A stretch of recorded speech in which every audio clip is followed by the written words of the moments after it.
saat sekarang ini kita selalu menggunakan angka yang pada umumnya seperti ini. 1, 2, 3, dan seterusnya. Angka kita pelajari sedari kecil sangat berguna dan digunakan di seluruh dunia seperti mata uang, berat, tinggi, dan lain-lain. Nah, apakah kalian tahu? Dulu sistem bilangan tidak seperti yang sekarang loh. Penasaran kan bagaimana sejarah simbol angka sebelum angka yang sekarang ini? Dari dulu hingga sekarang, angka sangat penting bagi kita. Kita bisa memberi tanda ataupun menghitung seperti berat badan, tanggal, besar kuota internet, ataupun uang jajan kita. Nah, perlu diketahui sampai sekarang masih belum jelas siapa orang yang menemukan angka-angka tersebut karena konsep angka muncul sebelum adanya pencatatan sejarah. Konon, pada peradaban primitif bilangan hanya digunakan untuk mengingat jumlah, namun dalam perkembangannya mereka mulai menyimbolkan bilangan dengan gambar dan huruf tertentu. Serangkaian simbol tersebut kemudian disebut dengan sistem bilangan. Menurut Abba Salma Sampaiya dalam bukunya berjudul Keseimbangan Matematika dalam Al-Quran, catatan angka pertama kali ditemukan pada lempengan tanah liat yang dibuat oleh suku Sumeria yang tinggal di wilayah Mesopotamia sekitar tahun 3000 sebelum Masehi. Kemampuan tauri bilangan antar bangsa bermacam ragam. Berikut perkembangan sistem bilangan di berbagai bangsa. Sistem bilangan bangsa Mesir kuno. Bangsa Mesir kuno telah mengembangkan sistem tulisan dan bilangan yang dikenal sebagai sistem hieroglif. Sistem bilangan ini menggunakan basis 10 dan sudah diterapkan sejak sekitar tahun 2850 sebelum Masehi. Sistem bilangan Mesir kuno juga memiliki kelemahan, terutama dalam hal penempatan simbol. Setiap simbol dapat diulang hingga 9 kali, tetapi tidak lebih dari itu. Selain itu, bilangan bisa ditulis dengan bebas, baik dari kiri ke kanan, kanan ke kiri, atas ke bawah, maupun bawah ke atas. Contoh penulisan angkanya seperti ini, untuk 46.206. Sistem bilangan bangsa Cina kuno. Bangsa Cina kuno mengembangkan notasi posisional bilangan desimal yang dikenal sebagai radnimrong atau bilangan batang.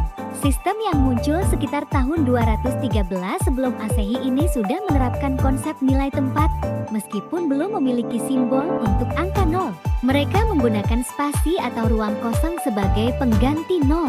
Alat yang digunakan dalam sistem bilangan batang ini terbuat dari bahan seperti bambu, gading, atau besi. Sistem bilangan bangsa Maya. Bangsa Maya mengembangkan sistem numerasi yang terinspirasi dari tulisan hieroglif.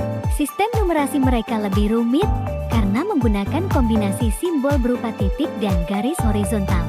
Selain sistem numerasi, bangsa Maya juga menggunakan sistem alfabet dalam peradabannya. Sistem bilangan bangsa Yunani. Bangsa Yunani dikenal sebagai kaum teoretikus dan kritis dalam mengembangkan ilmu pengetahuan. Sekitar tahun 600 sebelum Masehi, mereka mulai menggunakan sistem bilangan atik yang disebut juga sistem akrofonik. Setelah itu, mereka mengadopsi sistem numerasi dari bangsa Mesir yang disesuaikan dengan huruf-huruf alfabet mereka. Karena itu, sistem numerasi Yunani sering disebut sebagai sistem alfabetik. Sistem bilangan Romawi. Kita juga sudah kenal dengan bilangan Romawi. Sistem numerasi Romawi mulai berkembang sekitar tahun 100 meskipun asal-usul pastinya belum diketahui dengan jelas. Salah satu teori menyebutkan bahwa perkembangan bilangan Romawi didasarkan pada angka 5 yang diwakili oleh simbol V. Kelemahan utama dari sistem ini adalah ketiadaan konsep nilai tempat dan simbol untuk angka 0. Sistem bilangan bangsa India. Sistem numerasi India sudah digunakan sejak tahun 300 sebelum Masehi. Awalnya, mereka menggunakan angka Brahma yang kemudian merevolusi menjadi angka Gapta. Pada sekitar tahun 7 sebelum Masehi, angka Gapta berkembang menjadi angka Nagari atau Devanagari. Seperti banyak peradaban lainnya, bangsa India awalnya tidak memiliki simbol untuk 0.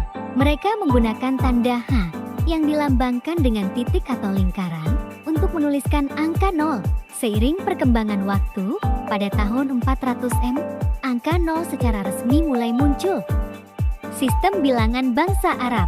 Kita juga sudah kenal dengan bilangan bangsa Arab. Pada abad ke-7 Masehi, Sebelum mengenal angka India, bangsa Arab menggunakan huruf untuk melambangkan bilangan. Sistem ini disebut dengan al-jumal atau abjad. Kemudian sistem bilangan ini mulai mengalami perkembangan dengan mengadopsi bilangan India ketika masuk ke negara Arab. Sekitar tahun 750 Masehi, lambang dan ide nilai suatu tempat sudah dipakai di Baghdad dalam teks bahasa Arab. Nah, untuk pembahasan kali ini sekian dulu. Jangan lupa like, komen, subscribe dan follow-nya ya. Tunggu terus video kami.